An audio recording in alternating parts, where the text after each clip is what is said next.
Bonsoir à tous et bienvenue dans le grand débrief, 18h45 exceptionnellement ce soir, 18h45, 19h45, toujours une heure de sport, mais on avance d'un petit quart d'heure tout simplement, et bien pour que on ait le temps ensuite d'aller voir le match, couvrir le match entre le TMB et puis une belle équipe de Jeep Elite, c'est Portez, c'est bien ça, je me trompe pas, j'avais un doute là. Pourquoi tu dis non, Florentin? Ça s'appelle plus Jeep Elite.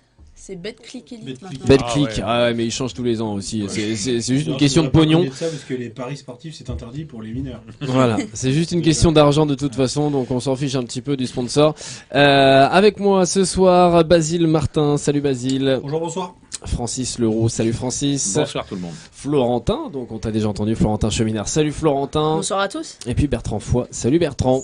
Salut. Et comme tous les lundis, derrière moi, Guillaume Colomba, la réalisation technique et vidéo. Et puis, on commence tout de suite avec un petit mot de Francis. Ouais, j'ai demandé à Arthur à prendre la parole dès le début parce que depuis quelque temps, le sport tourangeau est endeuillé, notamment avec des gens qui ont fait certains clubs.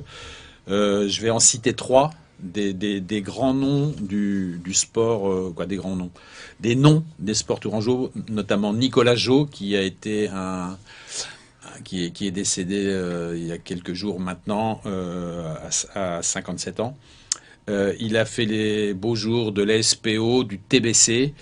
Il est parti, malheureusement. Donc, le TBC, samedi soir, lui a rendu un bel hommage. J'en reparlerai tout à l'heure dans la rubrique basket. C'était un mec bien, qui est encore une fois parti trop tôt. Il y a aussi également Jean-Daniel Flézaquier, que beaucoup de gens connaissent par le biais de la télévision, puisqu'il était médecin sur France Télévisions, mais il était aussi, il y a une quarantaine d'années, pilier au Tech Rugby. C'était un bon joueur de rugby de 3e division. Et puis également, le troisième, pour moi, c'est un pincement au cœur aussi, puisque c'était un copain de collège qui était un bon joueur de rugby à Chinon, c'est Bertrand Laudière. Alors lui, il est décédé courant d'été, ça date un petit peu maintenant, mais j'avais envie de lui faire un coucou, parce que c'était un mec bien. Il a toujours joué à Chinon, alors qu'il avait le niveau rugbystique vraiment supérieur, mais c'était un fidèle parmi les fidèles. Et donc, à ces gens-là, j'avais envie de faire un hommage avec quelques mots. Voilà. Eh bien, merci pour cet hommage, Francis. Et on va donc commencer cette émission sur le sport avec du football et de la Coupe de France. Il y a eu des buts, il y a eu des victoires aussi, pas mal pour les clubs tourangeaux. Il y en a eu 3 au total, avec Joué Touraine qui s'est imposé 2-0 face à Azéchéier. Là, c'était 2 clubs du département. Messieurs, la logique a été respectée. Oui, deux clubs qui jouent en R1, donc qui s'étaient joués en championnat. Azéchéier avait battu le Joué Football Club Touraine 2-1, et donc là, le Joué a pris sa revanche et s'est qualifié brillamment brillamment, surtout en deuxième mi-temps, puisque donc s'est qualifié en gagnant 2-0. La première mi-temps a été assez équilibrée finalement. On voit que les deux équipes se connaissent. Azé a un jeu qui gêne énormément le jeu technique et fluide de Joué. Donc on va dire première mi-temps équilibrée. Azé a bien débuté la deuxième mi-temps, a eu 3 bonnes occasions, a touché les montants, et ça a vraiment eu effet de piquer au vif les Jocondiens, qui ont très bien terminé la rencontre, qui ont marqué 2 buts par l'inévitable avant-centre d'Erkaoui. Chaque fois que je vois jouer ce jour-là, je me dis qu'est-ce qu'il fait en R1, très très fort avant-centre. Bon, je pense qu'il doit bien aimer son club. Et il doit être un Jocondien peut-être de naissance. Terkaoui, et puis deuxième but de Kouachi. Donc on va dire une qualification logique sur l'ensemble du match. Bon, ça a été un match assez compliqué quand même au niveau qualité de jeu, parce qu'ils ont joué à la Bercellerie, en plein vent, un terrain bosselé, un terrain sec avec des rebonds pas faciles. Il y a eu du vent samedi ? Il y avait pas tant de vent que ça, mais là-bas tu prends le vent. Ah bon ? Ah oui, tu prends le vent. Voilà, donc On À va- huis clos aussi. Ouais, huis clos, oui, bah oui, c'est pour ça qu'ils jouent. Parce que normalement, joue à Jambouin. Mais en fait, bon, ils ont une suspension de quelques matchs depuis 2 ans, mais à Mais cause... seulement en Coupe de France. Non, même Dans en tout. championnat. Mais Ah, en ouais. fait, la suspension date d'il y a 2 ans. Ils ont dû faire sur les 2 dernières années 2, 3, 4 matchs de championnat à cause de la Ouais, Covid. d'accord, ouais. Et ils n'ont pas réussi en fait À purger ces matchs. Et puis petit mot aussi concernant ce club, parce qu'on n'en parle jamais, puisqu'on n'en parle pas en championnat. Il faut dire qu'il y a eu un changement de direction et ils font un gros effort au niveau du social. Au niveau de l'école de football, ils font plus que du football, ils font de la lecture, ils font des ateliers. Ouais, ils font très vraiment ludique, alors. du gros travail sur jouer les tours et je voulais quand même en parler puisqu'on Ouais, va- c'est une belle initiative, une belle chose, effectivement. Ouais, Bertrand. t'as raison de soulever ça. ouais. Eh bien, merci pour ces précisions. Il y a eu des buts également pour le FCOT du côté de Saint-Doulchard. Victoire 7-0, 3-0 à la mi-temps, 7-0 à la fin du temps réglementaire. Bon, c'était une formalité, 2 divisions d'écart entre les deux équipes. Une formalité, oui, mais faut-il encore pouvoir mettre des buts? Parce que des fois, tu as des divisions d'écart et c'est pas pour autant que tu as un écart de but aussi conséquent. Bon, sans parler du résultat en lui-même, parce que le résultat, il reste anecdotique. Moi, ce que j'ai aimé, c'est que même à 3 ou 4-0, le pressing, il continuait d'être là. D'ailleurs, je crois que c'est à 3 ou à 4-0 où il y a un but suite à un très gros pressing fait par les attaquants sur le gardien. Donc, le gardien fait une relance dans l'axe qui est pas très bonne et le Ouais. milieu défensif qui est venu récupérer le ballon, il est pas très inspiré non plus. Mais en tout cas, voilà, ce qui est intéressant, c'est que ça s'arrête pas de jouer au FCOT, même s'il y a 3, même s'il y a 4, même s'il y a 5. Donc c'est intéressant. Et en plus de ça, c'est des joueurs différents qui marquent. Ouais. Donc ça aussi, c'est intéressant. Ouais, ce que je disais, c'est qu'il y a un effectif assez important au FCOT cette année. Là, il a fait tourner, il a fait jouer Labiad, que je trouve très bon, qui jouait. Je disais, c'est bizarre, il joue remplaçant, mais c'est vrai qu'il y a un tel effectif. Il a une belle lecture. Il a une belle lecture. Tu l'as? La Viale, oui. D'accord, ok. Bon. Ouais, ce que je disais, c'est que le match s'est rendu facile parce qu'ils ont réussi aussi à marquer très tôt. Dans ce type de rencontre, dès que tu marques le premier but, après ça facilite les choses. Et puis le match a été facile aussi parce que le gardien de Saint-Doulchard s'est fait expulser. Ah oui. Il s'est fait expulser et la deuxième mi-temps, bon, c'était une formalité. Bah, c'est plutôt un gardien qu'on connaît bien. En plus, c'est Romain Beato. Il y a 2 ans, il était à Saint-Cyr. L'année dernière, c'était le 2e gardien à l'AOCC. Donc, il a passé une mauvaise soirée, on va dire. Et Ouais, il en a pris que 3, hein, en Oui. fait, sur 7. lui, il en a pris que 3. Ouais. Basile, je rebondis sur ce que tu disais. C'est pas le même qui a marqué à chaque fois, même si c'est contre une équipe de 2 divisions inférieures. Est-ce que ça fait du bien justement aux joueurs de marquer dans la tête, de se mettre en confiance? Bon, ça fait rire Francis. Ouais, mais non, parce qu'on avait eu ce sujet-là il y a 3-4 ans Oui. déjà. Tu te Avec rappelles le Tour FC, ouais. Ouais. Qui, Eh ben, on va voir si tu me réponds la même chose. Mais Et non, comme ça, après, on va comparer les 2 émissions, puis on va voir que tu Ouais. vas dire totalement l'inverse Ah de bah la non, non, première. parce que je suis toujours d'accord avec ça. Ah bah alors, vas-y. Il Eh se ben, rappelle peut-être plus moi, de ce qu'il a dit. hein. moi, je pensais que c'était pas sur des matchs comme ça où l'adversaire, visiblement, a lâché prise rapidement. Parce que un match comme ça avec 2 divisions d'écart, quand tu le plies rapidement, que tu mènes 3-0, l'adversaire en face qui est de qualité moindre, on va dire, par rapport à son niveau, il lâche prise et puis tu peux effectivement enfiler les perles. Alors que si tu n'arrives pas à marquer rapidement, le match prend de l'intensité, le petit y croit de plus en plus fort et c'est comme ça qu'il y a des surprises en Coupe de Ouais, France. enfin, de là, tu football. réponds absolument pas à ma question. Non, mais c'est pour ça que je veux t'expliquer le pourquoi du comment. C'est qu'un type qui met 3-4 buts dans un match comme ça, le côté me remettre en confiance, moi j'y crois à peine parce que la remise en confiance, elle est contre des défenses très sérieuses, très serrées, très rugueuses, alors que là, visiblement, en deuxième Alors du mi-temps, coup, c'était un je te petit peu coupe du puisque buzz. ce n'est pas un type qui a marqué 3-4 buts, Oui. c'est plusieurs types qui en ont tous marqué un. Alors, Donc d'autant le mec plus. qui n'a jamais marqué dans le championnat, il s'est quand même retrouvé face à un Oui, bah, gardien c'est bien ça, oui. et il a trouvé le chemin de filet. Oui, Donc oui. c'est là ma question. Est-ce que ça peut le mettre en confiance parce qu'il avait peut-être tenté 3-4 frappes depuis le début du championnat qui avaient été stoppées, qui n'avaient pas été cadrées aussi, pourquoi pas. Bah ouais. Là, il a cadré, il a trouvé le chemin des filets. Est-ce que ce genre de choses peut mettre en confiance? Moi, je suis pas sûr. Ouais. Je suis pas sûr vraiment que ça mette un joueur plus qu'un autre en confiance. Par Bah. contre, ce que je trouve intéressant, c'est que sur les systèmes de jeu et sur des phases de jeu qui sont travaillées, des centres en retrait, il y a un but sur corner. Ça permet de valider des fois des choses qui ont été travaillées à l'entraînement, en disant on a validé ça, ça marche à aujourd'hui. Alors ça marche contre une équipe inférieure, certes. Bah on va oui, pas manquer de respect parce à son qu'au Bouchard, final, mais si on marque contre une équipe et que ça n'apporte rien au niveau du moral, du mental, pourquoi alors valider une action qui a été travaillée à l'entraînement? Ça apporterait quelque chose. moi je trouve que ça valide sur un aspect collectif, Ouais, sur je un suis aspect d'accord avec individuel. Alors, moi, je vais dire que c'est important pour le joueur parce qu'il va marquer des points. Et c'est important parce que Najib Chadi a facilement 6 attaquants de pratiquement même niveau. Et il faut que les gars ils gagnent leur place. Donc marquer en Coupe de France, finalement, ça marque des points pour avoir sa place en Oui, championnat. après c'est l'entraîneur qui va juger, surtout si le mec qui Je a vais mis sûrement un pas but- l'appeler, tiens.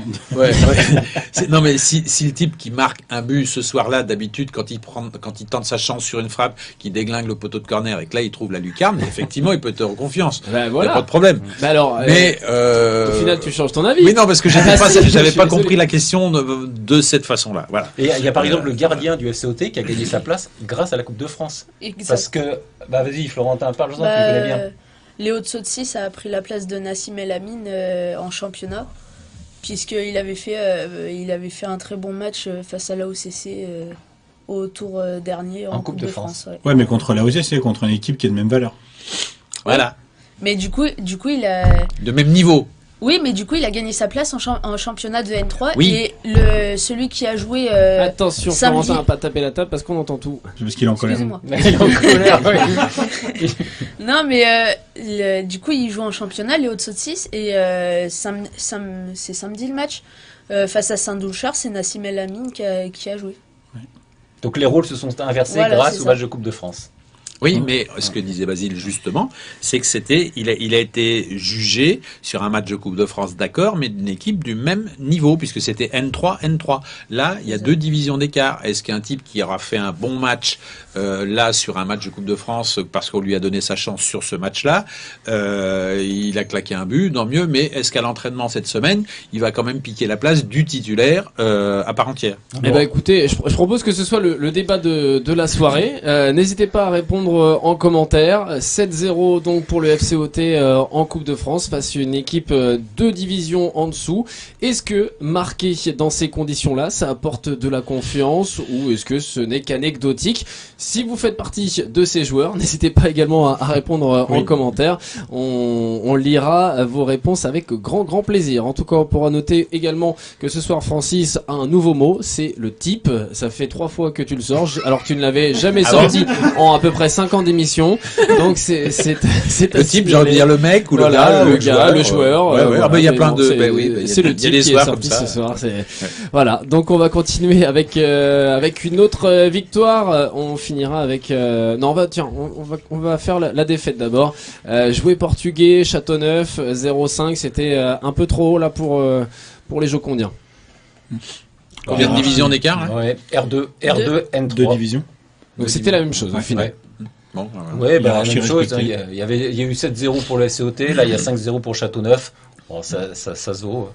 Bon, ce qui Et est le bien, match c'est que- avait lieu aussi à la Bercellerie. à la Bercellerie aussi, ouais, à jouer les tours. Ce qui est bien, c'est que les Portugais ont tenu quand même une demi-heure, donc c'était déjà une belle performance. Ce qui a fait mal, c'est de prendre le deuxième but à la 40e, juste avant la mi-temps. Et puis après, bah, quand tu perds 2-0 et que tu joues contre une N3 qui physiquement est mieux préparée, bah, t'as du mal Je à, sais pas bien. t'as du mal à rivaliser. Et puis bah, le score finalement est logique, hein. Surtout que Châteauneuf, en plus, c'est une des meilleures défenses de N3. Donc de ne pas réussir à marquer contre Châteauneuf, c'est aussi pas une surprise. Donc le 5-0 est finalement logique. Et donc un mini exploit parce que là cette fois-ci il y avait des divisions d'écart également entre le Tour FC et Blois et le Tour FC est sorti vainqueur, victoire 3-2 avec un but à la 90e messieurs. 90e d'Emmanuel François, je crois. Ouais. Donc c'est solide parce que Blois c'est N2 N2, puis N2. il joue le et au tableau hein. de N2. Mmh. Ouais. Donc effectivement c'est une belle victoire. Cela étant, on sait que le Tour FC a un effectif qui est sûrement pas équivalent à un effectif de R1, peut-être plutôt de N3, voire peut-être plus, mais en tout cas de N3 je pense. Et donc finalement alors certes c'est une belle victoire et c'est un peu une surprise quand même, Mais ça reste une surprise relativement modérée puisque on connaît l'effectif du Tour FC avec des joueurs qui ont joué bien évidemment sur des niveaux au-dessus. Et Emmanuel François, arrivé du FCOT cette année, fait du bien en attaque. Et à peu près peut-être l'avancante qui correspond au jeu de cette équipe en tout cas. Ouais, il doit être à 6 buts en 5 matchs depuis le début de saison, Emmanuel François. Quand on dit que d'avoir un bon gardien et une bonne avant-centre, ça aide, bah là, il y a eu Jules Godin qui nous a fait des 2-3 vraiment grosses parades. Ça t'ennuie de répéter ce que je dis toutes les semaines? Ce qui est vrai, c'est qu'à partir du moment où tu prends pas beaucoup de buts et que tu en marques plus que l'adversaire, normalement tu dois gagner. C'est à peu près ça. Ouais. Normalement, c'est... Mais là, pour revenir au match, c'était vraiment un match un vraiment très beau match de qualité. Tour n'a pas balancé, a vraiment joué les yeux dans les yeux. On a vraiment eu... c'est Tour qui s'est mis au niveau de Blois, hein, franchement, parce que Blois, ça joue bien, c'est même très fort devant. Ils ont des attaquants qui vont à une vitesse pas possible et qui ont une puissance impressionnante. Et Tour a vraiment bien maîtrisé son match, a marqué au bon moment. Et puis, bon, il y a quelques individualités qui sont ressorties de cette équipe tourangelle. Alors, ça me fait... Quand je parle d'Emmanuel François, j'ai l'impression de voir un peu Giroud. C'est un peu le même style. Il va un beau but de la tête, un but à la Giroud, hein, son premier but magnifique de la tête. Oui. Il y a le petit Aka aussi, j'ai l'impression de revoir Régis Manon. J'essaie de revoir les belles périodes du Tour Football Club. Un petit ailier formidable. Et ça se fait plus beaucoup des ailiers comme ça. Hein. Petit Aka. Les ailiers, ça se fait plus du tout même. Là, il y en a un bel ailier à Tours. Même Condor était pas mal sur l'autre aile. En plus, ça devait être un défenseur, Condor. Ouais. Kingsley, ouais, il a démarré latéral. Ah oui, c'est ça. Oui, il a joué devant. Il a fait un bon match. Démarré latéral. Et puis Diarra au milieu de terrain, là, à Tours. Il en a fait des kilomètres. Quelle énergie, vraiment bien, belle soirée, beau match, belle qualification avec du suspense. Et puis on finit donc avec 3 victoires pour les clubs du 37/4, donc c'est plutôt un beau bilan. On va changer de sport, on va passer au volley. Bonsoir à William, bonsoir André, bonsoir à Bernard, Alexandre, Jean-François, vous êtes nombreux à nous regarder ce soir. Bonsoir à toutes et à tous. J'en profite juste pour lire la réponse de Quentin pour répondre à notre débat. Ça apporte de la confiance, mais de là à changer une hiérarchie, je ne suis pas sûr que ça compte réellement quand des divisions séparent les clubs. Gagner face à son petit frère, c'est facile et pourtant ça fait pas de nous un meilleur joueur par rapport à ceux de notre âge. C'était une métaphore. Il a validé mes propos, en quelque sorte. Ouais, bien aussi. Hein. Oui, on disait la même chose.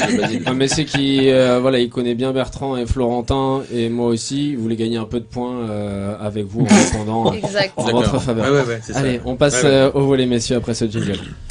Tous les lundis de 19h à 20h, c'est le grand débrief. Suivez le débriefing des rencontres sportives tourangelles avec toute la team. Le grand débrief, c'est jusqu'à 20h. Bonsoir à Patrice également qui vient de nous rejoindre. Et puis si vous ne le savez pas, sachez que nous sommes ensemble jusqu'à 19h45 ce soir, 18h45, 19h45 pour pouvoir ensuite aller voir le match entre le TMB et Pau. Alors c'est à 20h et donc on doit stopper un quart d'heure plus tôt tout simplement. On enchaîne avec le volley. Une belle victoire du TVB face à Narbonne dans la salle de Narbonne. 3-0, par contre c'était accroché hein, messieurs, 24-26, 25-27 et 33-35. Il a fallu batailler pour les Tourangeaux. Il a fallu batailler, mais dans le Money Time, c'est quand même eux qui l'emportent, quoi. C'est-à-dire que il faut batailler, oui, les 7 sont accrochés, oui, mais au moment décisif, c'est eux qui remportent la mise, donc ça fait 3-0 à la fin et c'est pas anodin parce que ça dit quand même déjà des choses de cette équipe. Alors c'est que le premier match, on va pas s'emballer non plus. Deuxième match, pardon, parce qu'il y avait Poitiers, j'avais zappé Poitiers. Mais donc c'est 2 déplacements quand même. C'est encore c'est encore tôt, mais en tout cas ça dit quelque chose de cette équipe. Et je pense que Kevin Tilly n'est pas étranger à ça. Il a mis 20 points, non ? Ouais, je pense que c'est vraiment un patron dans cette équipe-là, bien évidemment avec le statut qu'on lui connaît. Mais je pense qu'il apporte quelque chose, une dimension psychologique à cette équipe qui fait que, alors non pas qu'ils soient tous fragiles s'il n'est pas là, mais en tout cas il a jamais rien et ça donne quelque chose de plutôt intéressant. Parce que l'année dernière, ces matchs-là, des fois, c'était perdu, quoi. Ouais. Et puis l'entraîneur aussi, hein. Oui, Franco Viac, clairement. qui fait encore les bons changements au bon moment. Hein. Dans le premier set, ils étaient menés, je crois, 20-15. Il fait les rotations qu'il faut. Il fait rentrer Chauvin et puis Toledo. Et ils arrivent à renverser le set. Parce que c'est vrai que s'ils perdaient le premier set, ça aurait changé énormément de choses. Il n'y aurait évidemment pas eu 3-0. Et donc, ouais, ça c'est bien. Et vu le contexte, c'est vraiment une grosse performance. Hein, parce que Narbonne avait quand même battu Montpellier, ce qui n'est pas rien, sur la première journée. Mais Narbonne, c'est pas moche depuis 2 ans là. Ouais, mais il y a un truc qui est vrai, qui est trompeur en volley, c'est que tu vois 3-0, tu te dis bon, c'est bien, ils ont pas eu de problème. Mais au bout du match, ça fait seulement plus 6 sur 3-7 quoi. Donc c'est quand même, c'était un match vraiment très très serré, qui a tourné 3 fois à l'avantage du TVB, mais ça aurait pu effectivement basculer. Alors Basile note justement la gestion du Money Time. Bravo au TVB, pourvu que ça dure comme ça. Quoi. Bah oui, dans le premier set, donc ils étaient menés 20-15. Dans le deuxième set, il y a eu 18 égalités. Donc ça aurait pu tourner dans les deux sens. Et puis dans le troisième set, il y a eu quand même 12 balles de match. Donc ça veut dire que c'était... 33, faut automatiquement, oui. Donc bon, bien. Hein. Le petit bonhomme en gris voulait dire quelque chose, mais je sais pas quoi. Non, Bertrand vient de le dire. J'ai ajouté qu'il y a eu 11 balles de match et la 12e était la bonne. Tu peux le dire quand même. D'accord. Bon, tu peux dire que ce que j'ai dit, c'est vrai. Oui. Ouais, voilà. Je confirme. Bon, en tout cas, bravo au TVB, on espère voir, parce que c'est vrai qu'on avait plutôt l'habitude de voir l'inverse, hein, en général, dans les débuts de championnat avec le TVB. Ouais. C'était plus souvent des défaites, et puis ça s'améliorait au fil des matchs. Ouais. Là, ça démarre plutôt fort, 2 victoires à l'extérieur, donc c'est de bonne augure. Basile dit concernant Kevin Tilly, moi je suis assez d'accord avec ça, c'est que c'est un mec qui peut être le vrai patron des joueurs, comme l'était Hubert Hainaut à une époque. Et ça peut, ou Konechny, effectivement. Mais ça peut effectivement être quelque chose un renouveau. Et puis, mais d'important. Et puis il y a la belle surprise des Rouillons. Il faut quand même en parler, parce qu'en fait, il joue le poste de pointu, on n'avait plus de pointu. Est-ce qu'on va chercher un pointu pour le remplacer? C'est Dramé, c'est comme ça, qui est blessé. Ouais. Est-ce qu'on va vraiment chercher un pointu? Des Rouillons fait l'affaire, il marche bien. Il fait l'affaire sur... ça a fait 2 matchs qui... Oui, d'accord, mais enfin bon... En fait, il n'a pas commencé en tant que pointu dans le temps, quoi. Il n'a pas commencé en tant que pointu. Il est rentré. Il a remplacé Toledo au poste de pointu sur la première rencontre. Ça fait basculer la rencontre. Et puis là, il est forcé de constater qu'il a été très performant. C'est quoi ses perfs? Il met combien de points? 19 là. Ah oui, quand même. Dont justement, j'allais en venir à un point de brouillons. De 2 brouillons, pardon. 2 brouillons. Parce que justement, il n'est pas brouillon. Ouais, c'est ça. Ouais. C'est ton cahier de brouillon qui l'est un peu brouillon. Non, sur un point où il fait presque du foot, où il la rejoue au pied, puis il est Narbonnais. Narbonnois. Oui, Narbonnais, oulala. Narbonnais, oui. Les Narbonnateurs.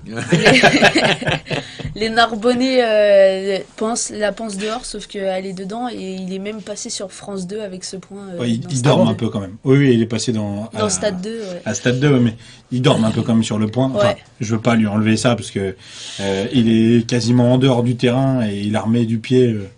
de voler évidemment, parce que si elle touche par terre évidemment le point s'arrête, mais il a remis de voler, la balle elle est en cloche, elle atterrit sur la ligne certes, mais les Narbonnais dorment à ce moment là quoi. Et c'est sur un point important je crois en plus hein. Oui. Ouais, mais bon, c'était un moment ça roupille quand même en face. Et on peut poser une question aux éditeurs, parce qu'à une époque dans le volley tu avais droit tu avais droit qu'à un pied par set. Je voudrais savoir si cette règle existe toujours. Et à savoir même si elle a existé. Donc j'aimerais bien que des volleyeurs nous renseignent là-dessus. Vous savez répondre à ça? D'actualité. Vous savez répondre? Un pied par 7, mais il joue qu'à 5. Hein. Ouais. Je à 6. À une époque, je crois que ça existait, ça. C'est comme. Donc j'aurais bien savoir. N'hésitez pas à répondre à Francis Linculte. Moi je peux Alors, admettons, sauf que là, autour de la table, il y en a pas un qui Non, mais si, mais attends, je voulais pas te couper, mais je te réponds. Bah oui, on peut faire plusieurs pieds. Ah bon? Ah bah oui. T'es sûr de ça? Oui, je suis sûr. D'accord. Eh bien, on va conclure là-dessus parce que la clochette, je sais pas si vous avez remarqué, mais ça fait 10 minutes qu'elle est sortie. Elle est faible la clochette. Allez, c'est la fée clochette. Ouais, okay. Allez, on continue, messieurs, avec du basket. grand débrief, c'est de 19h à 20h en direct sur le Facebook Live d'ITS et sur Cité Radio. Bon, on va peut-être éviter les jingles ce soir vu qu'ils ne sont pas bons étant donné que c'est jusqu'à 19h45. En plus, ça nous fait perdre du temps. On enchaîne avec le basket, messieurs, et le match du TMB face à Saint-Quentin. Premier match en Pro B. Première victoire 78-74. Il y a eu du bon, il y a eu du moins bon, mais ça finit par une victoire. Et c'est le plus important. Ouais, c'est ce que Monsieur Tabano nous a dit en conférence de presse. Il était radieux. C'était effectivement ça parce que fallait aller la chercher. Celle-ci, elle n'était pas simple. Oui, contre une équipe de Saint-Quentin qui s'est qualifiée pour le comment ça s'appelle la Leaders Cup. Ouais. Donc qui était sur 3 victoires, une défaite. Alors Maë, l'entraîneur, on l'a eu aussi en conf de presse, très agacé, très en colère par ses joueurs, notamment les cadres. Parce que Saint-Quentin a bien aidé le TMB sur la fin de match avec une perte de balle, avec des lancers francs ratés à gogo. Ouais. Il était vraiment très très agacé. 7 sur 15 Saint-Quentin en lancers francs. Puis la balle de match. Et puis la balle de match perdue. La balle de match, donc. Voilà, parce que Tours fait un cadeau sur parce qu'ils ont la possession. Qui fait une grosse transversale, qui n'a pas lieu d'être. Sur le pressing, ils récupèrent le ballon et puis après ils font un retour en zone, si je me souviens bien. Il y a un truc comme ça où il y a un lâcher de balle. Il y a un pressing qui est effectué. Bon, on va dire que la fin de match était assez particulière. Quoi. Pour revenir à Fabien Théma, parce que il a fait une petite cacade, mais bon, il fait quand même un super match. Hein. Ah bah oui, ça, il n'y a pas de problème. Il a le choix de la poste là. Voilà. Il fait un mais il a été excellent, oui. Ça a été peut-être le MVP, je sais pas s'il y a eu un MVP, mais Fabien Théba, je pense. Ah bon, il y en a ouais. Un bon, non, c'est lui qui les sort le cul des ronces, il n'y a pas de problème, mais... Avec alors Vincent Pourchaud aussi, bien, heureux, content qu'il ait réussi à se hisser au niveau où on l'attendait. Avec ce qu'il sait faire, il le fait vraiment très bien. On avait un doute quand même depuis le début de saison. Enfin, franchement, moi j'avais un doute et c'est vrai que là, il nous a rassurés. Bon, il peut pas être utilisé de n'importe quelle façon. Voilà, c'est ce que nous a dit. Il fait du bien en défense, il met peu de points en attaque, mais sur ce qu'il fait, il le fait bien. Ouais, je crois qu'il en a mis 6. 6 rebonds. Ouais. Voilà, donc il fait le job sur ce qu'il a à faire, mais les joueurs de Saint-Quentin n'ont pas joué intelligemment face à lui. En passe décisive, il a quoi 3. Ah ouais, parce qu'il en a. Je m'en souviens d'une belle. Il en a joué une au sol avec Doumbia. C'est superbe action collective. Là, c'était vraiment très bien. Doumbia qui a mis des points qu'il n'a pas l'habitude de mettre, c'est-à-dire qu'il n'a pas trop shooté externe et il a mis des points en allant le nez dedans. Et moi, j'ai bien aimé sa façon de jouer vendredi soir. C'est bizarre que le coach de Saint-Quentin trouve qu'ils n'ont pas joué leur jeu, ils ont rendu une pâle copie, parce que moi j'ai trouvé Saint-Quentin bon dans le jeu. Il a même pas dit ça, il a dit autre chose que ça. Ah oui, il les a vraiment mis en dessous. Ce qui est drôle, c'est que ça, c'est ce qui ressort de la conférence de presse quand on lit un journal connu du secteur. Nous, on a entendu autre chose de la part de l'entraîneur de Saint-Quentin, et je vais me permettre de le répéter. Il a dit que le match avait été très faible. Lui, il était mécontent, il disait que c'était à peine du niveau de Pro B. Voilà ce qu'il a dit. Voilà, c'est ça. Donc la réalité, en tout cas sa réalité, elle est là. Je dis pas qu'il a raison, je dis pas qu'il a tort. Non, c'est ce qu'il a dit. Elle est là. Pourtant, je trouve que son équipe a bien joué.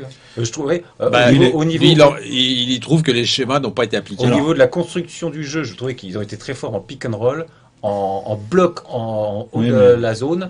Où ils ont énormément gêné Tours là-dessus. Il y a même eu des pénétrations assez faciles grâce à ces écrans. Et c'est bizarre. Il a apprécié. Un bon jeu. Oui, mais il a apprécié ce qu'il a vu sur son 6 majeur. Voilà. Sur son 5 majeur, pardon. Et il a apprécié ce qu'il a vu sur son 5 majeur, mais son banc, il n'a pas apporté ce qu'il attendait. Et c'est pour ça que lui, il dit que la prestation, elle est faible. C'est que la prestation d'ensemble, elle n'est pas au niveau de ce qu'il espérait. Et en conférence de presse, certes, il a un peu forcé le trait, mais il a essayé de faire passer un message à son équipe. On va dire troisième de Pro B l'année dernière, Saint-Quentin. Avec un effectif renouvelé. Parce qu'il y a sur 11 joueurs, il y en a 9 qui ont changé. Ils n'en ont gardé que 2. Ah bon, t'es sûr de ça? Parce que il a des joueurs cadres sur lesquels il comptait vraiment, notamment en fin de match, et qui n'ont pas réussi. Mais encore une fois, dire que c'est grâce à Tours. C'est tant mieux. Non, pas sur les lancers francs, Bertrand. Non, pas les lancers francs, mais pas sur les lancers francs. Et puis sur les balles perdues, comme ça s'est passé, non plus, parce que le gars, la balle, elle lui échappe. Donc voilà, c'est ce qu'il a dit. Mais il a dit un ballon comme ça, on va lui en donner 25, il va les réussir. Et puis celui-ci, il l'a planté. La pression du public. Ouais. De mon conseil. Ouais. Non, moi, j'y crois pas, les mecs, ils ont l'habitude. Bon, Hein. c'est positif. Ah non. Ouais, non, t'as raison, c'est bien.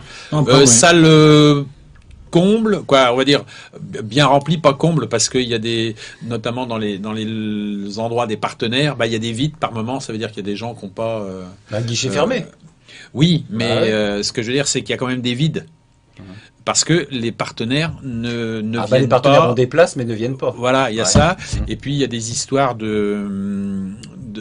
a priori, il y a des partenaires qui savent pas exactement comment faire pour retirer de place. On va dire que faut que ça se mette en place. Voilà. Et il y a un truc à noter aussi, moi je voulais en parler, c'est que Monsieur Delépinay, le président du TMB, a investi de sa poche dans 4 petites tribunes un peu matière plastique assez dures, hein, qui sont placées de chaque côté des panneaux. Mais sans l'accord de la mairie, a priori, et ces tribunes, on lui a refusé le droit de l'utilisation parce que le parquet est posé sur des vérins, en gros c'est peut-être 10 cm de vide qu'il y a en dessous, et que s'il y avait des spectateurs sur ces petites tribunes, le sol pourrait tout simplement s'effondrer. C'est bizarre. Les gens tomberaient pas de haut, Oui. 10 cm, Ouais, il y aurait pas, ça serait pas Furiani, bien évidemment, et heureusement, mais n'empêche que la mairie n'a pas donné l'aval de ça. C'est bête parce que les fameux spectateurs qu'il devait y avoir derrière les panneaux, ils sont pas là, et visiblement il ne se passera rien de ce côté-là, en tout cas rapidement. Et Monsieur Delépinay a investi là-dedans. Pour rien. Mais enfin, par contre, la mairie, on ne sait pas trop où elle est par rapport à d'éventuels mots qui avaient été dits. On fera parce que là, mis à part le parquet, sans la multiplication des lignes, il se passe rien d'autre. Quoi. Voilà. C'est bizarre par rapport à la tribune parce que quand on est parti voir le CEST, il y avait Ouais, mais il y le a moins de groupe de contrôle. supporters. Ouais, mais il y a moins de contrôle. Bah oui, non, mais c'est pas ça. C'est qu'ils n'ont ouais. pas le droit. Ouais. Là, ce sont les gens de la sécurité, parce qu'il y a une dame qui était avec son fils handicapé, qui était sur son fauteuil. Elle a voulu tout simplement, plutôt que d'avoir, parce qu'elle n'avait pas de chaise, se poser sur une de ces tribunes noires. Elle était toute seule. C'est un gars de la sécurité qui est venu lui dire, non, madame, vous n'avez rien à faire ici. Mais moi j'ai testé la tribune, elle est solide. Oui, non, mais Samedi évidemment. dernier j'étais dessus. Mais c'est pas un problème de solidité de tribune. C'est un problème du parquet. Oui, en voilà, dessous, oui. de poids. Juste dessus. Florentin, parce que termine ta phrase, c'est-à-dire quoi au CEST? Il y en avait qui étaient assis? Oui. Ouais, le groupe de Bah, supporters. Voilà, j'ai dit que j'ai avec testé, les- c'est que samedi dernier, quand j'étais voir le CEST, j'étais sur cette Voilà, tribune. donc c'est là, c'est ce que veut dire Oui. Florentin. Il y a un Et problème non, où c'est mais, interdit pour un match et c'est. Non, mais Ouais, c'est c'est pas ça. Il y a, C'est il y pas a ça, 3 c'est que- semaines au CEST, il y avait Oui, non, le groupe de supporters avec tous les jeunes licenciés du CEST avec les gros tambours. La dessus, fanfare et tout etc. ça. Mais Ouais. c'est parce qu'ils sont pas au courant, parce que on va dire que ça, déjà, ça appartient au TMB par le biais de Monsieur Delépinay, et que le CEST, les mômes ont vu ça, ils se sont installés là. Peut-être que les dirigeants leur ont dit mettez-vous là, voilà, sans savoir que c'était interdit. Voilà. Hein. S'il y avait quelqu'un pour le CEST aussi qui fait la sécurité et que cette personne est au courant du truc, bien évidemment qu'il n'y a personne dans la tribune. Voilà. c'est ça. Basile. Simplement pour terminer sur le TMB, mettre en lumière un joueur qui a pris la lumière par le passé, Ahmed Doumbia, qui aujourd'hui est un peu plus dans l'ombre, mais qui se met au service de son équipe. Sur le plus-minus, parce que je vais faire du Bertrand Foy, sur les statistiques, sur donc le ratio, si Ahmed est sur le terrain ou s'il ne l'est pas, c'est le joueur qui sort avec le meilleur ratio, donc preuve qu'il est collectif, et ça fait un +7, donc c'est lui qui a le plus fort ratio. Mais c'est quoi, tu parles de l'évaluation? Non, parce pas que d'évaluation. Non, l'évaluation, justement, je trouve que moi, ça veut rien dire. Hmm. Mais le plus-minus, c'est s'il est sur le terrain ou sur le parquet ou s'il ne l'est pas. Là, en l'occurrence, s'il est sur le parquet, ça fait +7 pour le TMB. C'est-à-dire que tu as un apport de +7 points. Et quand tu vois l'écart final, tu te dis que si t'as pas à mettre Doumbia, ce match-là, tu le perds. Bon, en tout cas, n'hésitez pas aussi à réagir en commentaire. Vous pouvez nous envoyer un petit message pour répondre justement à la question des tribunes. Si vous faites partie de la ville de Tours et que vous entendez ces propos, n'hésitez pas à réagir. On attend vos réponses avec grand plaisir. On enchaîne assez rapidement, Ouais. messieurs, parce qu'il y a beaucoup de choses encore avec du basket chez les filles en N2. Le CEST qui s'incline une fois de plus, mais on se rapproche petit à petit. Alors, est-ce que on va parler encore de défaites encourageantes? 56, il y a un dernier panier qui a fait mal au CEST, Bertrand. Il y a quoi? Il y a les 59 points qu'on fait mal au CEST, puisque ils ont pas pris que Un le panier dernier de trop. panier. Mais disons que non, oui, c'est bien parce que déjà contre Saumur, il y avait de l'amélioration. Là, a priori, on n'y était pas, mais c'est consistant. Elles ont été constantes sur tout le match, puisque de perdre 3 points à la fin, ça veut dire qu'elles ont fait le jeu égal avec, faut quand même le dire, le Chennai qui était leader, enfin qui est même toujours leader. Pour résumer la rencontre, on va dire qu'il y a une amélioration au niveau du jeu collectif, au niveau du jeu, au niveau des intérieurs. Wilson 16 points, Ichelman 11 points. J'avais remarqué qu'elle ne jouait pas assez à l'intérieur sur le dernier match contre Saumur. Là, Laura Doradou le remarque aussi. Je pense que le 16 va progresser en jouant plus dans la raquette. Ce qu'on peut dire, c'est que le président du club de Chennai a quand même malgré tout dit que le 16 était la meilleure équipe qu'ils avaient rencontrée. Bon. Venant ça lui coûte rien. C'est ça. Ça lui coûte rien. Mais bon, après, ça m'étonne pas aussi, puisqu'ils ont gagné que 3 points. Oui. C'est peut-être la victoire la plus difficile qu'ils ont eue sur le début de saison. Peut-être parce qu'il y a eu un peu, il y a pas eu justement cette question que je vais vous poser, un peu de, j'ai plus le mot, relâchement, oui, c'était même complètement encore plus négligence. Bah non, négligence, on oui, peut pas le dire parce un manque de non, on peut pas le dire. Non, mais si tu veux, je te donne des mots. De la part de l'équipe, de son équipe, tu veux dire de suffisance. Suffisance, c'était toujours pas ça, mais ça y ressemble. Ah oui, jouer les derniers quand t'es premier à la maison. Disons que à la mi-temps, le 16 te menait. Donc, même s'il y avait de la suffisance sur la première mi-temps, en deuxième mi-temps, ça pouvait plus être le cas. Oui, mais un match, il dure 4 quarts temps, donc tu peux mener à la mi-temps. Moi, ce que je trouve dommage, et c'est là où je vais être à contre-pied, et je vais dire que c'est pas une défaite encourageante, c'est que, malheureusement, il faut qu'à un moment donné, elle débloque le compteur. Il faut qu'elle se récompense, et qu'elles arrivent à capitaliser sur ça. Certes, on voit du mieux, etc., je suis d'accord. Mais pour vraiment valider ce mieux-là, il va falloir qu'elles obtiennent une victoire. Et en fait, tant qu'elles l'auront pas, elles vont toujours être dans le doute. C'est ça. En fait, les échos que j'ai eus, c'est qu'il y a, ça a été serré et les moments clés, elles les ont mal. Il y a une mauvaise gestion des moments clés, certainement par le doute de n'avoir jamais réussi à gagner une rencontre. Et le fait, je pense que dans 15 jours, ça va le faire parce qu'elles vont recevoir le Havre, une équipe. Parce qu'au niveau du tirage du début de championnat, elles ont plus de peau. Elles ont quand même rencontré des cadors. Là, elles vont jouer le Havre qui est pas dernier puisque c'est le Cest, mais qui n'a qu'une victoire.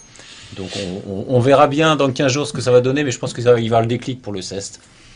Allez, on termine là-dessus. Il reste 21 minutes dans cette émission. On termine à 19h45 exceptionnellement. Je vais arriver ce soir pour qu'on puisse aller voir justement le match du TMB. Je vous annonce les autres résultats. Le TMB justement en espoir, défaite très très lourde face à Blois, 107 à 40. En National 3, le P3L TMB 2 face à Val-de-Seine, c'est une défaite 64-82 pardon. Fondette s'est incliné 64-61 également dans la même poule. Et Francis, tu voulais juste dire un petit mot par rapport à ces 3 matchs-là, parce que j'ai un petit truc à dire pour chaque match, parce que ça, il faut le dire.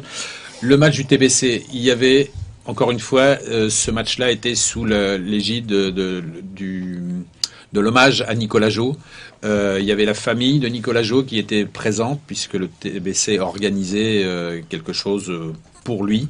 Il y avait les anciens, donc Henri Barré, Michel Bergeron, Jean-Louis Vacher, Patrick Demars, ils étaient présents, et puis d'autres, bien évidemment, des gens qui ont joué avec lui.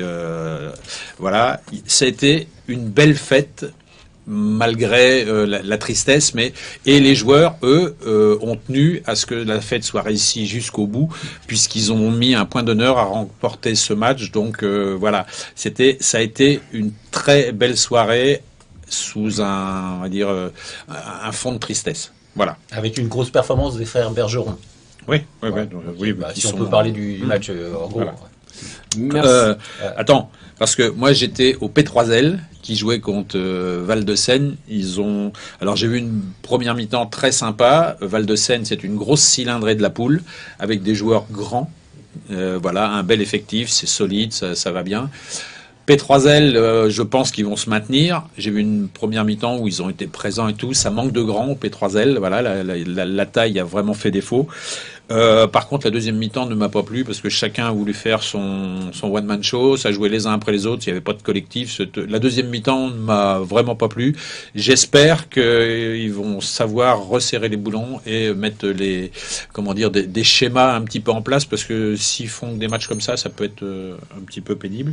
Et bravo à Fondette qui, avec 6 joueurs, si j'ai bien compris, est allé perdre de 3 points. Oui, alors moi, je sais pas ce que ça veut dire. 6,5. Ouais, c'est ça. 6,5. J'ai posé la question, on m'a pas répondu. 6,5, je vois pas ce que ça veut dire. Ça veut dire que c'était entre 6 et 7. Disons que c'était 7. Ah bah ça, jusque là. Ah ouais, mais ça va. Oui, 6,5, je suis sûr que c'est entre 6 et 7. 6,5, c'est entre En tout cas, ils sont allés perdre seulement de 3 points à Angers. Qui étaient ils étaient co-leaders, hein. Les deux équipes étaient à la première place. Bon voilà, ils perdent de 3 points là-bas, voilà. Le 7e joueur était probablement diminué physiquement. Il était peut-être, je sais peut-être pas. un joueur de réserve. Je sais pas. Réserve, ouais, mais ça me dérange. Moi, un joueur de réserve, je le mets pas comme une moitié. Hein. Voilà, il faisait 90 cm. Allez, on passe au handball et je vous propose, messieurs, d'annoncer simplement les résultats là-dessus parce qu'on a encore beaucoup de choses à dire. Ouais. Et puis on parle souvent de handball, donc on va laisser la place aux autres. Donc Saint-Cyr s'est incliné face à Pau en National 1 35-28. National 1 chez les filles, le CTHB2 s'est incliné 33-26 face à Bergerac. En National 2 féminine, Carquefou-Bléré 28-21. Ça ne fonctionne toujours pas pour Bléré. Idem pour les hommes, match nul à La Rochelle, 28 partout. Et puis jouer les tours en National 3 féminine, s'est imposé à Orléans d'un petit but, 33-34. Faut dire que Saint-Cyr jouait sans full-up quand même. Oui, ils ont une ribambelle de blessés. Ouais. Saint-Cyr, ils ont une ribambelle de blessés. Ouais. Et puis, pour en venir au 28-28 de Bléré, non, mais c'est juste pour faire quand même. C'est juste pour perdre une minute de plus. Ouais, 28-28 de Bléré. Et à 7 secondes de la fin, je crois qu'ils ont un carton rouge, un jet de 7 mètres.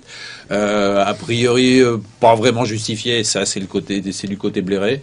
Bon, ça fait 28-28, mais ils étaient tout proches de la victoire à l'extérieur et de la première victoire. Merci pour cette précision. Bonsoir à Émilie, à Valérie. Vous êtes de plus en plus à nous écouter ce soir. Merci à tous. On continue avec du tennis de table. Il y avait un grand rendez-vous. Peu de personnes étaient au courant. Est-ce que vous pouvez nous en dire plus, les gars? Parce qu'il y avait quand même un niveau européen au Palais des Sports. Exact. Moi, j'ai passé 3 jours là-bas. Je me suis régalé. Hier, j'ai fait 11h, 21h30. J'ai mangé sandwich au jambon. Voilà, c'était un super événement. Cornichon, supplément cornichon. C'était sans supplément. Top 10 européen, cadet, junior fille, junior garçon. Ils se rencontrent ils se rencontrent les 10 dans la même catégorie, se rencontraient tous. 3 matchs à jouer le vendredi, 3 le samedi, 3 le dimanche, un classement général final. Je vais vous donner brièvement les vainqueurs. T'as les Français Alors, chez les cadettes, c'est une Ukrainienne qui gagne, Matunina. Elle fait 8 victoires, 1 défaite. En cadet, c'est un Roumain, Chirita. Il gagne devant un autre Roumain d'ailleurs. Lui, il fait 9 victoires. Chez les juniors filles, c'est une Française, Camille Lutz. Elle fait 8 victoires, 1 défaite. Et chez les juniors garçons, c'est un Norvégien, Haug. Il fait 7 victoires, 2 défaites. À savoir que dans cette catégorie-là, ils étaient 4 ex-aequo. C'est par rapport à un set avérage compliqué qu'il a été désigné vainqueur. Non, c'est pas Hugues, c'est Haug. Voilà, c'est ça. Donc c'est pas mais c'est vraiment un très bel événement. C'est dommage qu'il y ait eu si peu de spectateurs parce que ça joue vite, ça joue fort, ça joue bien, c'est super sympa. Et au Palais des Sports Grenon, l'organisation tip top. Vraiment, ça c'est un très très bel événement. Le manque de savoir, c'est tout simplement parce qu'il n'y a pas eu d'affiche 3x4 qui ont été, disons qu'ils s'y sont pris un petit peu tard. Ils n'ont pas pu faire une communication maximale sur cet événement. Donc voilà, c'est le problème, quoi. Florentin, tu y étais aussi, tu as pu interviewer justement Lutz, la gagnante. Oui, elle m'avait dit que son objectif dans ce top 10 européen, c'était les premières places. Je crois que tu avais dit que tu avais une belle coupe de cheveux. Oh non, il n'y a pas grand monde qui a dû le dire. Non, mais Camille Lutz m'a dit qu'elle jouait les premières places, notamment le podium. Du coup, elle finit première avec la médaille d'or, donc ses objectifs sont atteints. Alors, il faut savoir quand même que comme la tarde. Il faut savoir que c'était un tournoi. Les coachs, les DTN, ont fait des choix aussi. dans les 10, il y avait pas, c'était pas vraiment tous les 10 meilleurs qui étaient là. Il y avait aussi le 14e, le 15e, parce que notamment en équipe de France, il en manquait 2, Et un les pour blessés, blessure et l'autre j'imagine. qui participait au championnat du monde dans un mois. Donc la compétition choisie était plutôt celle qui débute en Pologne demain. Voilà, donc il y a des, mais c'était quand même d'un très très haut niveau. Et donc, c'est Bertrand. Bah non, mais puis, la 4S et TT ont joué. Hein. Ouais, ok. Parce que je croyais que tu allais parler, changer de sport. Vas-y, Alors, vas-y, tiens. enchaîne.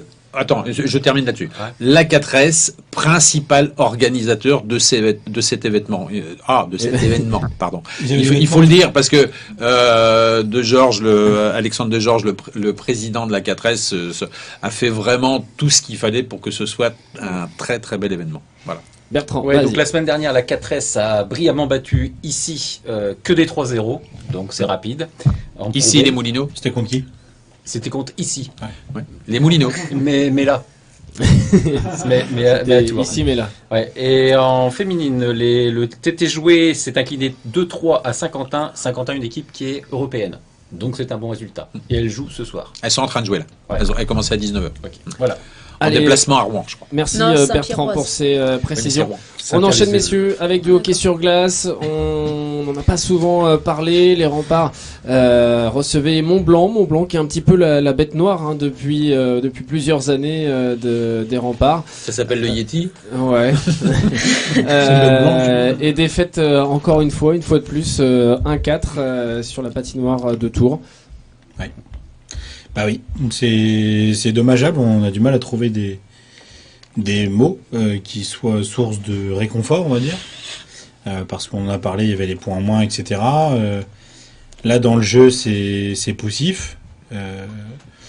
Mont-Blanc était venu avec des anciens Tourangeaux, notamment Lazzaroni, Julien Guimard, le coach, Alexandre Renaud. aussi. Qui Et en n'avait fait, pas été gardé cette saison. ouais, mais Ouais. Oui, qui a fait mal au Rempart, hein, Oui. ce Renault. Oui. Et puis, non, mais les joueurs en globalité, les joueurs des Yeti qui étaient venus pour faire quelque chose, ils l'ont fait. Avec un match qui démarre très mal, puisque ça démarre d'entrée de jeu en faveur des Yeti au bout de 2 minutes ou quelque chose du genre. Donc ça démarre pas bien. Et puis, on se dit que ça va mal se mettre pour les Tourangeaux. Malgré tout, on se dit que peut-être que la chance est un peu avec eux, avec des buts refusés. Notamment pour, à un moment donné, une charge contre le gardien, à un moment donné pour une cage qui a bougé. Donc on se dit, bon, il y a quand même 2 buts refusés, donc on se dit, bon, peut-être que les mouches vont changer d'âne, comme j'aime à le dire, mais malheureusement non, et dans le tiers médian, ça vient faire un partout. Et après, derrière, ça baisse pavillon côté Tourangeau dans le dernier. C'est dommageable parce qu'avec ces points de retard, ces points de pénalité, il y avait nécessité de pouvoir gagner relativement vite. Mais il y a de la pression qui se met déjà dès le départ. Ouais, mais au-delà de ça, il y avait la nécessité d'au moins capitaliser au moins à la maison, de pouvoir ne serait-ce que pouvoir se mettre en confiance avec des victoires. Là, c'est pas le cas et dans le jeu, ça manque un peu. Donc bon, malheureusement, ça a été difficile. Après, tu dis que c'est décevant. Enfin, je sais pas, le terme que tu as utilisé, là, on n'a pas trop de mots pour expliquer ça, mais ils ont pas mal joué.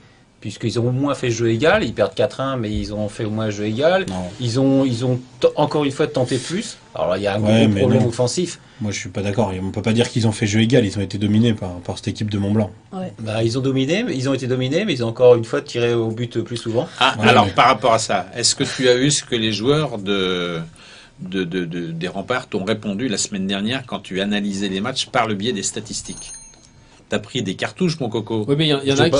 qui ont répondu en faveur aussi de Bertrand. Non, Bah ouais, mais moi, les joueurs n'aiment pas ça, parler de statistiques. Je maintiens à dire qu'une équipe qui tire plus au but est dominateur. Dominatrice. Oui, dominatrice, oui. Ouais, Voilà, je maintiens. C'est pas parce qu'il y en a Oui, qui mais va dire que. ce que Non, a par contre, il a répondu- dit on on ne juge pas un match sur des statistiques. Voilà. Ou on Sur- débriefe- sur des tirs. ou- non, Ouais. on débriefe pas un match en disant qu'une équipe a tiré Voilà, plus que l'autre. Parce c'était qu'on ça. n'avait pas le temps, on n'avait qu'une Oui. minute pour parler des Remparts. J'ai au moins dit ça pour Oui. montrer que finalement les Remparts n'avaient pas fait un match nul, même s'ils Oui. avaient perdu. Il a- Et il a- là, je maintiens à dire que si les Remparts ont plus tiré, c'est un problème d'efficacité, de confiance. et d'un gardien qui était chaud patate. Ouais. Ça, ils l'ont noté aussi quand Ouais. même. Ouais. Parce que plus tu tires, plus tu mets le gardien en confiance. À Le partir gardien, du il moment Mais ça en veut gros, dire qu'il se le crée mec il des fait des occasions. mitaines, il fait des jambes, Ouais, bam mais- bam bam. mais ça veut dire que les remparts se créent des occasions. Oui, mais donc au c'est hockey, pas t'en as si des mauvais que occasions. ça. Mais non, t'en as parce des qu'au occasions. hockey, tu sais bien que dès que t'es à 10 mètres, tu peux déclencher. Tu peux Et déclencher c'est à la pas- bleue. donc, Voilà, c'est pas un sport qui est comment dire, le fait de tirer n'est pas forcément une occasion de but. Les remparts, Voilà. ils ont été dominés par les Yeti, on peut dire ce qu'on veut, mais Ouais. ils ont été dominés. Et je te dis, il y a 2 buts, refusés, logiquement, mais il y a 2 buts refusés. Et honnêtement, il peut y en avoir d'autres. Donc, Alors, surtout dans le troisième tiers. Mais dans le troisième tiers, il y a une explication, c'est c'était les Mont Blanc, ils ont joué quand même à 4 lignes. Et c'est ce qu'expliquait leur Oui. entraîneur. Et c'est que physiquement, ils ont quand même pris le dessus. Des fois, leur quatrième ligne jouait contre la première ligne de tour. Et puis, au Oui. fil du match, voilà, la fatigue a joué son rôle dans le 3-0 du troisième tiers. On va s'arrêter là pour les hommes. Juste moi pour donner mon avis, je suis mitigé effectivement. Quand on tire souvent au but, c'est qu'on domine. Après, effectivement, comme a dit Basile, ça reste du hockey. On peut tirer à la bleue, donc de très très loin. Donc, faut voir plus en détail d'où ont été réalisés les tirs pour pouvoir analyser réellement tout ça. Et si je comprends bien, vous allez me dire que les dégagements interdits, c'est des tirs. Non, Non, mais pas- non, dans les stades, non, dans les non. stades, dans les stades, si le gardien il touche, met la il mitaine touche. dessus, ça fait que Ouais. c'est compté comme un tir, Bertrand. Voilà, il va Donc, falloir que tu voilà. arrêtes de faire des dégagements interdits alors. non, mais il n'y a pas Pour que des avoir dégagements des stats interdits. moins mais- fortes, moins hautes. Non, mais disons que voilà, les tirs ne veulent pas forcément dire la même chose qu'au foot, par voilà, exemple. c'est ça. C'est vrai. Les remparts chez les filles élites, elles se sont imposées 20-0 sur la glace de Neuilly-sur-Marne. On va Ouais. pas débattre pendant 50 ans là-dessus, surtout qu'on a à peu près 50 ans de retard également. Donc on passe tout de suite au badminton. Le CEST recevait Grande-Sainte, c'est le championnat de National 1, c'est la deuxième journée. Francis Tugueté, Ouais. et donc une défaite 7-1. Ouais, bon, Grande-Sainte, c'est du haut de gamme.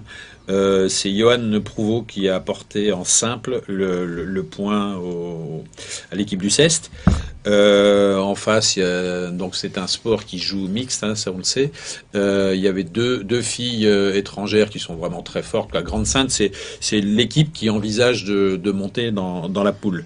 Non, je voulais faire une petite aparté rapide. Un aparté C'est un impact. un petit aparté rapide. C'est les difficultés que rencontre le CEST avec, encore une fois, un problème de matériel. C'est-à-dire que le gymnase Guy Meunier au CTRO leur a été attribué. Malgré ça, le vendredi soir, ils doivent le laisser pour aller à Choiseul parce que les filles du CEST basket viennent s'entraîner à Guy Meunier parce que les filles du CEST sont éjectées de mon conseil parce que le TMB peut y jouer. Voilà. Donc, ce n'est pas, je ne mets pas, j'incrimine aucun des clubs, hein, ni le TMB, ni le CEST BAD, ni le CEST basket. Mais encore une fois, c'est la mairie qui, visiblement, pousse l'un pour envoyer l'autre, etc. Guy Meunier, l'alarme se déclenche, on ne sait pourquoi, assez régulièrement. Donc, pendant que tu es en train de faire un match d'un seul coup, ça se met à brailler. Soi-disant que les services techniques ont été prévenus, ça vient pas, il se passe rien, voilà. Et qui doit faire quoi, voilà. Encore une fois, la municipalité dans le sport est relativement absente. Hein, donc, voilà, c'est un autre sport. Peut-être que je vais m'attirer les foudres. Tant Non, pis, mais tu je as dis les raison. choses comme Ouais, je les ouais, ressens. tu as raison. Voilà. Et puis, comme tu les ressens et comme énormément de personnes. Voilà, c'est ça. Je fais un peu le porte-parole de beaucoup de personnes. De Voilà. beaucoup de personnes qui apprécient le sport et qui veulent venir Voilà. voir des matchs et Ouais, qui sont bloqués. Parce que là, mis à part un stade qui est en train des travaux au stade des terrains annexes La vallée du Cher. à la vallée du Cher, voilà. Mon conseil, il devait pour la saison de Pro B y avoir des modifications. Bon, il y en a eu. Encore, je me répète au niveau du sol et basta. Et puis c'est tout, quoi. À Tours, il y a eu mon conseil de construire. Depuis 1980, le stade de la Vallée du Cher, j'ai l'impression qu'il n'y a rien eu, quoi. Voilà. Alors, on va nous dire, ouais, on a eu Paris-Tour, on a eu une arrivée d'étape du Tour de France. Bah ouais, mais c'est pas la ville qui fait, là. C'est national, quoi. Voilà, voilà. Nous, on a juste à mettre les barrières et, offrir la coupe et le bouquet. La ville doit Voilà. laisser des euros quand même. Mais évidemment, non mais ça, il n'y a pas de problème. Encore heureux. Et quand tu organises un truc, il y a des retombées. Non mais je veux dire, en termes d'organisation passion pure. Voilà, il se passe rien. Je te dis, tu remets les fleurs, tu remets les coupes, et puis et tu poses des barrières. Mais encore, les barrières, c'est des gens Elle est qui loin marchent, l'époque Jean Royer quand même. Hein. Donc voilà, comme l'a dit Francis, il se fait porte-parole de beaucoup de personnes qui apprécient le sport, et que ce soit les sportifs ou les supporters. Donc si vous faites partie de la ville de Tours, que vous pouvez faire bouger les choses, n'hésitez pas à nous envoyer un message en privé sur notre page Facebook, Info Tour and Sport. N'hésitez pas à nous répondre en commentaire à cette émission, à nous donner des informations et à informer également tous les auditeurs, tous les supporters et tous les sportifs tourangeaux qui ont besoin de nouveaux complexes sportifs pour pouvoir faire tout simplement ce qu'ils ont envie de faire, la passion du sport, et par rapport aussi au niveau qu'ils ont forcément avec le TMB par exemple, qui n'a pas forcément la capacité d'accueillir des supporters pour et le la CEST BAD aussi, qui joue quand même au niveau national et qui a une alarme qui lui sonne dans les oreilles et qui doit aller s'entraîner ailleurs où il n'y a pas les la salle Choiseul n'a pas les dimensions réglementaires, notamment de plafond, pour pouvoir s'entraîner correctement au BAD. Voilà.